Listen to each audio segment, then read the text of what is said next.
Bienvenidos a María Laria Live. Hoy es día martes. Tengo el honor de estar entrevistando vía Skype a Julio M. Schilling, quien ya está con nosotros. Ustedes todos lo conocen, es muy reconocido politólogo, escritor y director de La Patria de Martí. Y la razón por la que lo he invitado nuevamente, además que él siempre conoce de todos los temas, es que hay un escrito hace unos días, la semana pasada creo, donde él hace un análisis espectacular sobre lo que está sucediendo con este impeachment y lo que supuestamente están acusando los demócratas al presidente Donald J. Trump con este supuesto que no es quid pro quo, donde él analiza que los $3.000 millones, 3 billion en inglés, que se le dieron a Ucrania, de ahí hubo 1.8 mil millones que no se sabe dónde están. Y él nos va a decir exactamente para qué fueron utilizados. Julio Schilling, ¿cómo estás? Bienvenido a María Laria Live en The Truth Channel. Encantado, querida María Laria, de estar contigo en esta tarde. Gracias. A ver, sobre todo ese artículo que se los recomiendo a todos en La Patria de Martí, se llama golpe de Estado asimétrico contra el presidente. A ver, ¿cómo haces este análisis de un tratado que se había hecho con Ucrania desde el 98, anticorrupción, y dónde fueron a parar estos $3.000 millones, de los cuales 1.8 mil no se sabe dónde están? Cuéntame.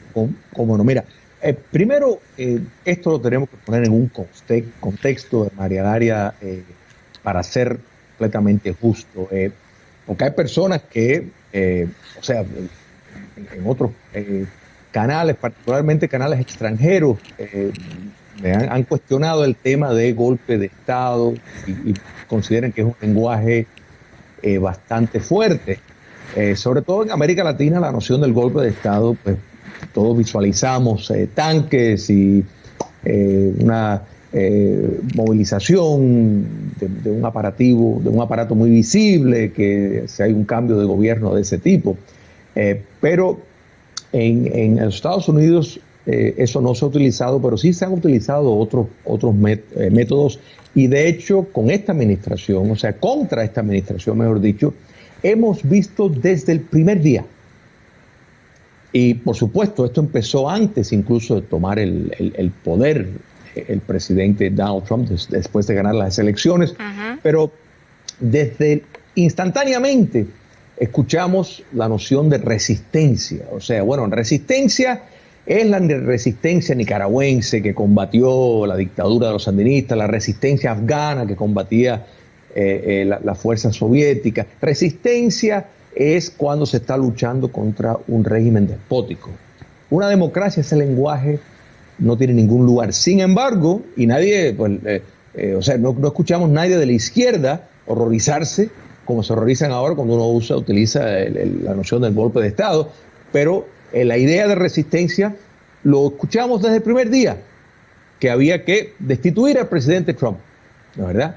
Entonces, han habido numerosos intentos de golpes de Estado. Por eso es que realmente creo que con el Ucrania Gate es otro más. A ver, y en Julio, efecto, quiero que me hables un poquito de mí, porque al principio de tu artículo es muy interesante, lo volví a leer otra vez, lo recomiendo que todos lo lean detenidamente, porque tú lo comparas con otros tiempos donde, por ejemplo, en Francia, en Inglaterra, se destituían los presidentes degollándolos, o sea, los líderes. Entonces, obviamente ya estamos acá en otro tiempo donde la forma de sacar del poder una persona realmente, en vez de un golpe de Estado, como se usa en Latinoamérica, como antes en Francia, Luis XVI creo que fue degollado, bueno, ahora se hace de otra forma. Esta es la comparación que tú haces y yo la entiendo.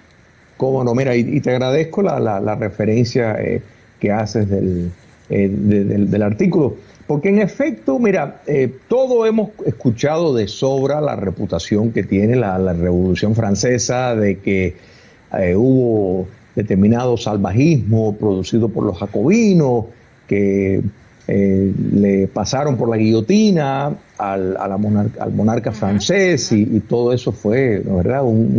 Que hasta este día pues queda esa mancha, ¿no es verdad? Sin embargo, los anglosajones, Gran Bretaña, por ejemplo, ha sido eximida de ningún tipo de análisis de barbarismo. Sin embargo, 149 años antes, el rey Carlos I fue decapitado por un hacha. O sea, los ingleses en la guerra civil. Quiere decir que los anglosajones pues tuvieron también un acto de barbarie contra su monarca. Sin embargo, ha escapado, ha sido eximido, blanqueado ese acto para la historia. Entonces, pues, quise introducir el escrito con esa comparación porque el contexto de golpe de Estado, nosotros lo tenemos bien claro en América Latina. Sin embargo, en los Estados Unidos se han utilizado diferentes métodos para remover un primer jefe ejecutivo, un gobernante, para buscar un cambio de modelo en el gobierno sin tener que tener una disposición bien visible. Y mira, cualquier apreciación objetiva, pues mira todo lo que ha ocurrido contra el presidente Donald Trump desde que era candidato, y nos damos cuenta que realmente desde el primer momento la administración previa, el Partido Demócrata y las ramas de inteligencia, el Departamento de Justicia bajo el mando del presidente Obama, conspiraron para destruir al candidato Donald Trump y posteriormente minar de trampas su existencia con el fin de, en el evento de que no lo pueden destruir en la campaña y si ganara, poderlo destituir posteriormente. Nada se ha materializado. Entonces, lo de Ucrania es una curiosidad porque hemos estado escuchando, ¿no es verdad?, que Rusia, y sí, Rusia intentó interferir en las relaciones, en las elecciones norteamericanas, igual que lo intenta hacer China, pero de eso precisamente le dijo Mitt Romney al expresidente Barack Obama en un debate en elecciones previas, o sea, del 2012, cuando y presidente Obama se rió como ridiculizando a Romney por hacer esa alusión de que los rusos estarían interesados en interferir en nuestras elecciones. O sea que cuando lo dijo el candidato en aquel momento republicano, pues el presidente Obama se burló de él, en efecto, en el aire. Y los medios pues recogieron esa burla como llamándolo anticuado, de qué está hablando, cómo vamos a decir que un aliado, Rusia, va a interferir. Y sin embargo después, pues esto sí se convierte en un tema preocupante. Pero Obama Entonces, lo había hecho durante las elecciones de 2016 porque querían sacar dirt, como dicen los americanos, contra Paul Manafort, o sea, contra Trump. Totalmente. A ver, explícamelo. Eso es ¿Cómo no? Y ahí es donde voy, porque, mira, ellos han tirado diferentes petardos a ver si logran aniquilar a la presidencia de Trump. Cuando el reporte Mueller no reveló nada, y Mueller todo lo vimos en las audiencias, que parecía totalmente despistado, parecía que estaba básicamente en droga, ¿no es verdad? Porque no, alguien con altas credenciales, y la razón es porque este juicio, esa investigación lo estuvieron llevando otros abogados totalmente partidarios, y pienso que en el fondo Mueller desde hacía rato sabía que no había ningún caso, pero tenía que seguir porque ese era su trabajo. Entonces, al no rendir ningún fruto la gran investigación Mueller con respecto a Rusia, había que buscar otra cosa.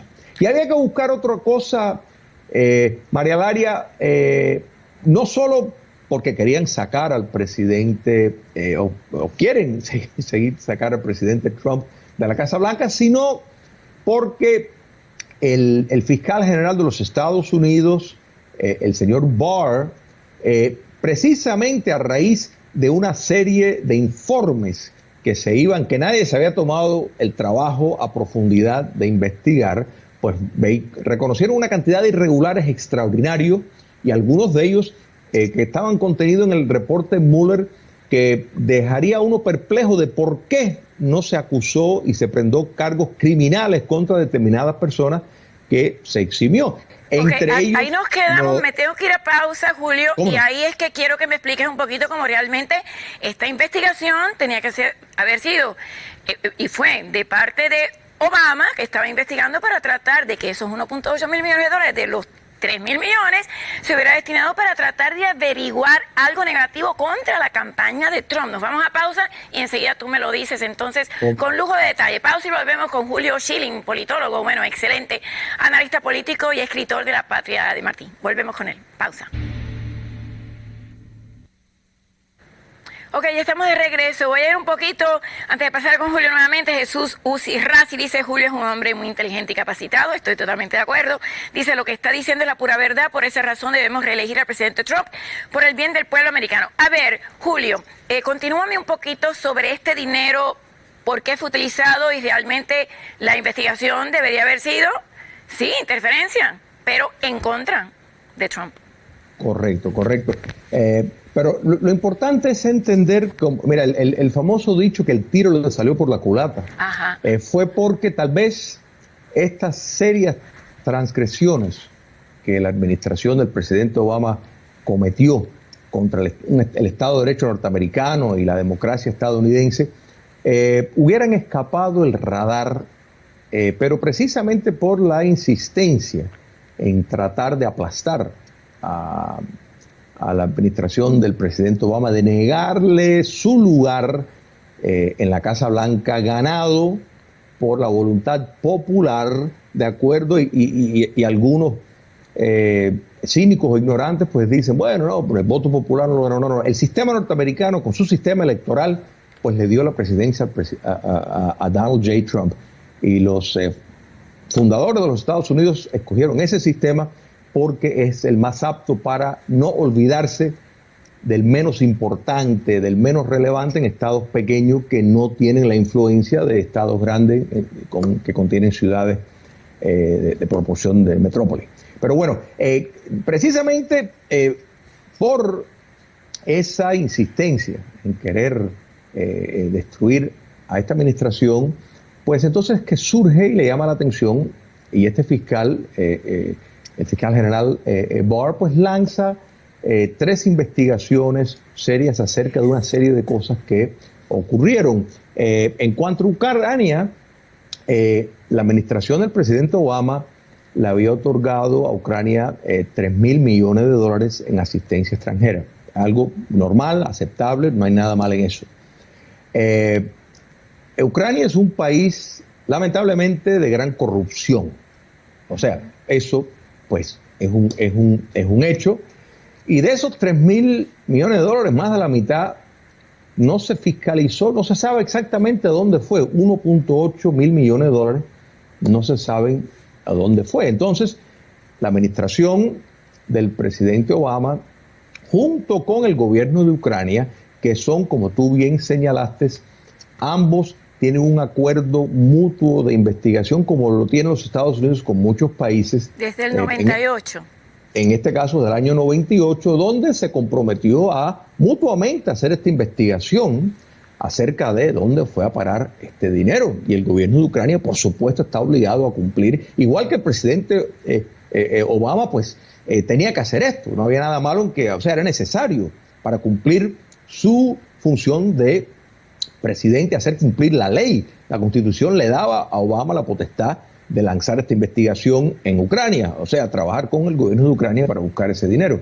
Entonces, la investigación estaba en curso, pero en eso un informante de Ucrania que tiene lazos con el Comité Nacional Demócrata, que es la organización que controla el Partido Demócrata, pues les llegó información de que el gobierno de Ucrania tenía información privilegiada sobre Paul Manafort.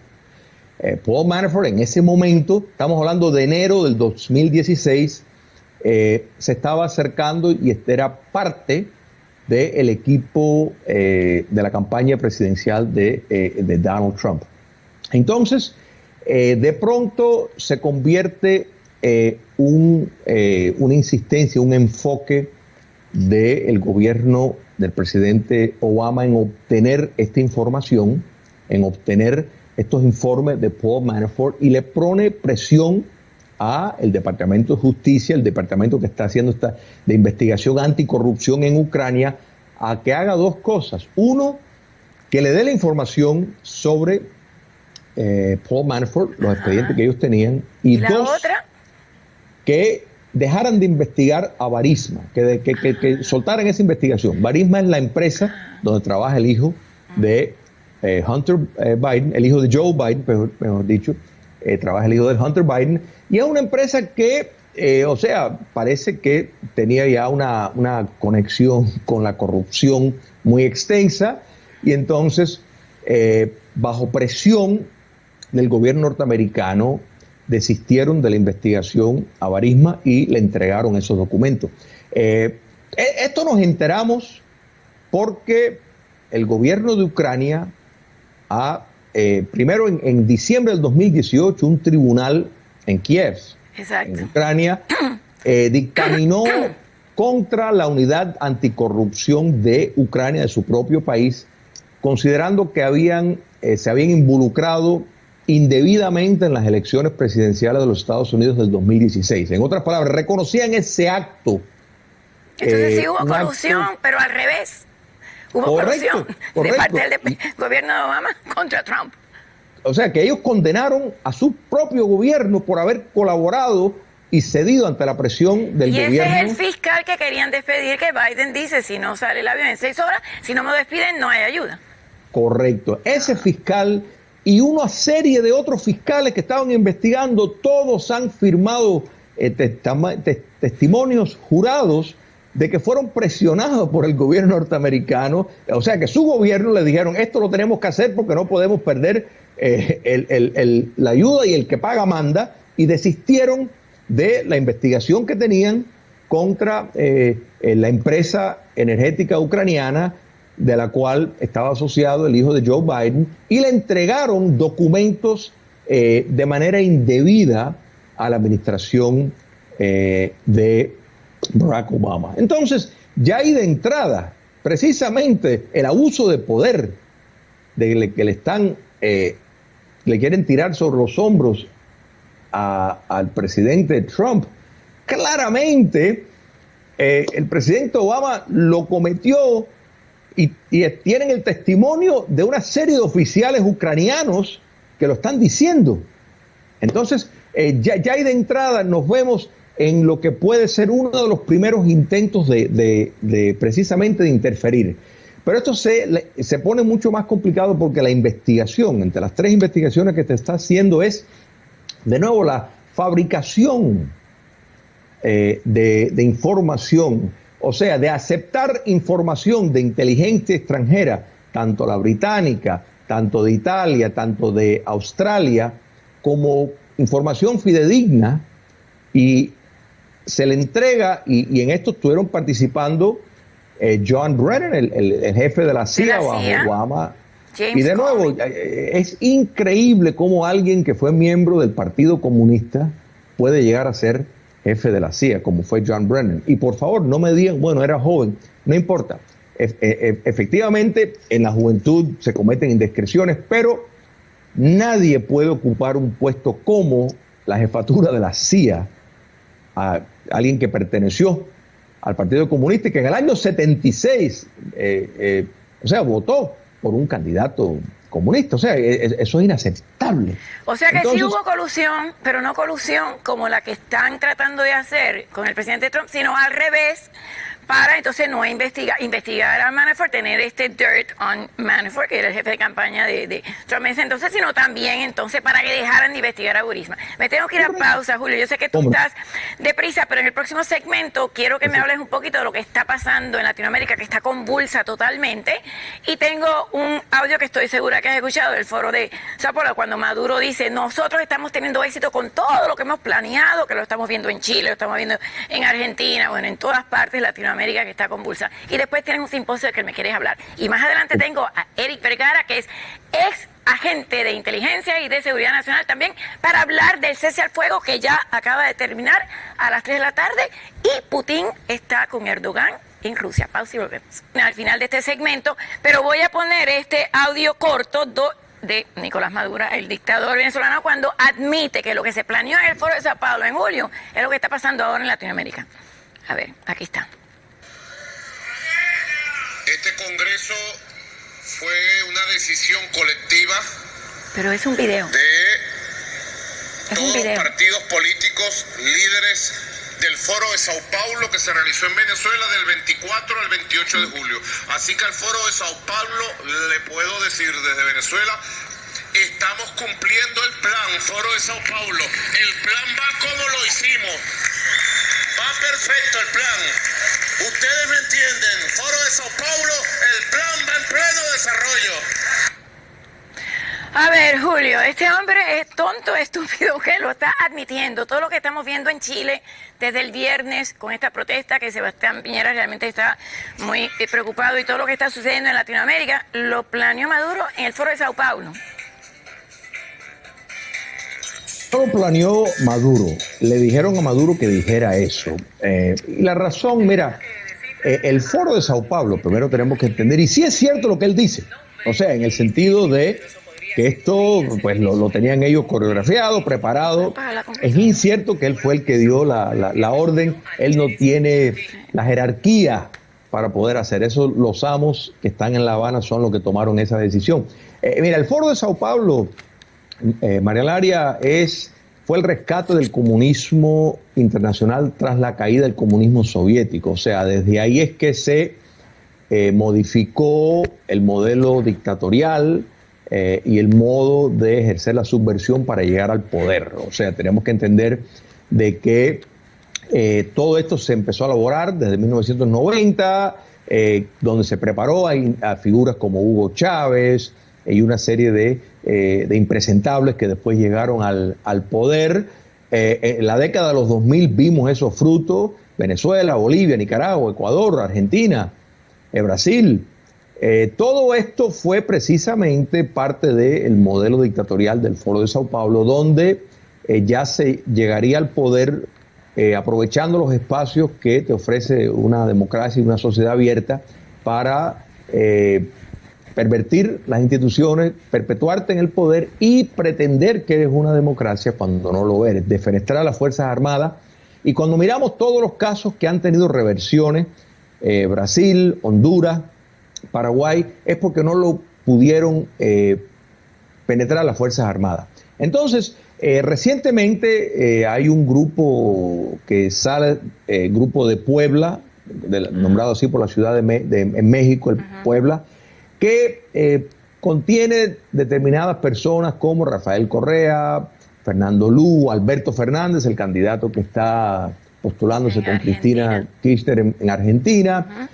Todo esto es porque el castrocomunismo ha determinado que le quiere dar un mayor protagonismo a Maduro y ellos quieren esconderse más detrás del telón.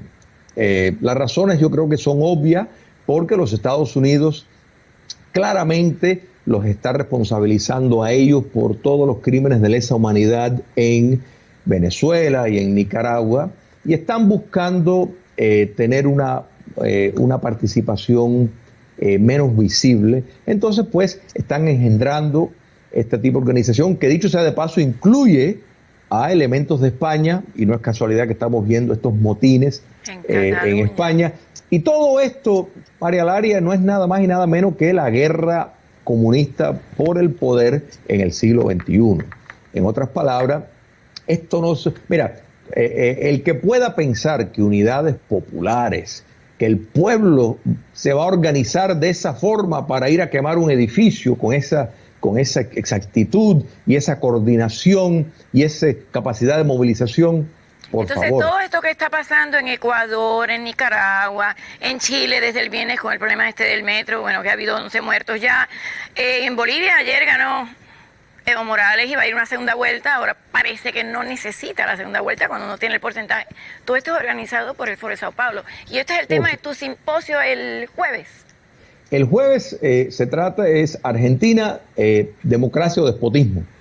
Y la importancia de esto es que el domingo pues hay elecciones en Argentina y el candidato Alberto Fernández pues tiene en su boleta, o sea, es el retorno del kirchnerismo, que es uno de los partícipes del socialismo del siglo XXI. Entonces, pese a las imperfecciones de Mauricio Macri, es la única alternativa para preservar la democracia en Argentina. Y el problema es que esta vez si volvieran y que Dios lo quiera el kirchnerismo, ya están hablando de buscar reformar, entre comillas, la Constitución, buscar los mecanismos para perpetuarse en el poder, como han hecho en Venezuela, como han hecho básicamente en Bolivia, como han hecho en Nicaragua. Entonces, la idea del simposio este jueves en la biblioteca pública de West State Regional, que está en Coral Way, la 94 Avenida, a las 5:30 de la tarde. El ad que te mandé para irlo poniendo mientras él va hablando. Que te lo mandé. La idea del simposio es elevar la concienciación a las personas, particularmente los argentinos que viven acá, que son muchos. Miami es la segunda ciudad en los Estados Unidos con argentinos, para que vayan a votar porque tienen el voto, en las primarias que hubo, de la cual el kirchnerismo ganó por 15 puntos. Primero, no es obligatorio el voto en esas elecciones, y segundo, para las personas jubiladas, no es obligatorio nunca el voto. O sea, que en Argentina es obligatorio, excepto para los que están jubilados, y en las primarias pues no es obligatorio. Quiere decir que hay amplia oportunidad, si se moviliza y se hacen las cosas bien, para que se le niegue al socialismo y a Cuba comunista otra base en Argentina que, recordemos que desde que llegaron al poder, a los días de estar en La Habana ya estaban tramando entre los muchos países, Argentina, Jorge Massetti, organizando guerrillas terroristas para asaltar el poder político. Entonces, es importante, cuando hablamos del Foro de Sao Paulo, hablamos de Cuba comunista. Es quien lo organizó, es quien tiene el centro de mando, es quien da las órdenes. Y sigue mandando, y sigue mandando. Totalmente. Este papel que le quieren dar a Maduro es para hacerlo menos humillante para los venezolanos que están en el poder, de que cubanos los están dando las órdenes, que los cubanos son los que mandan. Entonces, pues, esto es una forma de darle un mayor protagonismo al dictador Maduro, que realmente Venezuela es quien ha estado costeando este proyecto de locura. Segundo, el narcotráfico, ¿la verdad? Por eso la importancia para el socialismo del siglo XXI, el castriocomunismo y el Foro de Sao Paulo de las FARC. O sea, y México, porque México, no es casualidad que escogieron una ciudad de México para formar esta nueva subsidiaria del Foro de Sao Paulo, porque López Obrador está totalmente de acuerdo con estos objetivos, es miembro del Foro de Sao Paulo, y López Obrador no ha hecho absolutamente nada. Sí, soltó al hijo del Chapo. Pandillas de droga. Soltó al hijo del Chapo hace varios días. Los carteles de droga no ha hecho absolutamente nada, porque los carteles de droga en México tienen una relación muy pegada con las FARC, o sea, se están convirtiendo básicamente en los distribuidores de la droga que las FARC les concede. Entonces, pues, vemos cómo realmente es bastante espeluznante. Díaz-Canel, el titulado dictador de Cuba, pues estuvo los otros días en México. O sea, México juega un papel muy importante en todos los cálculos. Y el haber liberado a Ovidio Guzmán, el hijo del Chapo Guzmán, realmente no es sin precedentes. O sea, es como decir, ustedes están en control. Me tengo que ir a pausa. Nuevamente voy a decirlo, Leo, te mandé el flyer. Es jueves 24 de octubre, 5:30, en West State Regional Library, en 9445 Coral Way, Miami. Así que ahí vas a estar tú como moderador, y es Argentina, democracia o despotismo. Julio, te espero aquí un día live. Aquí. Espero con el favor de Dios el mes que viene. Muchas gracias. Un fuerte abrazo. Gracias. Y que siga mejor, porque yendo al gimnasio creo que tuviste una lesión. Así que muchas gracias, Julio Schilling, la Patria de Martí. Los invito a que vayan al simposio y también que vean este artículo, que para mí sí es un golpe de Estado asimétrico. Muchas gracias, Julio. Suerte.